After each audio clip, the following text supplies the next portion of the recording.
Hej, jeg hedder Siv, jeg er 19 år gammel, jeg er lige blevet færdig på HF, så jeg er student.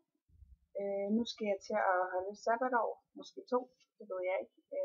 Min plan er at blive socialrådgiver en gang. Det kan også nå at ændre sig.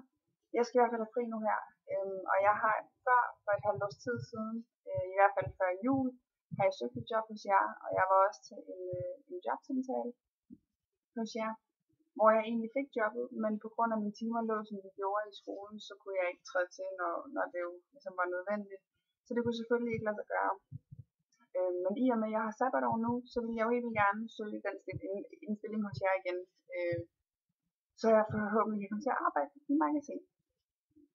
Jeg har tidligere erfaring med salg fra, at jeg har været sælger i et telemarketingsfirma, hvor jeg blev forfremmet til coach, og sammenlagt arbejdede jeg der i 1,5 år. Så det er jo godt nok opsøgende salg over telefon, men det vil jeg jo kunne drage med i arbejdet, efter vi har et ønsker. Service har jeg også erfaring med fra Zoologisk Have her i Odense, hvor jeg har været over 2 sæsoner. Så det har jeg jo også med ind over der, og vil kunne drage med ind hos jer. Men jeg har sendt ansøgningen med og se, hvad der skulle sendes med her. Og så håber jeg bare på, at vi kan få en samtale igen. Så ja, hej.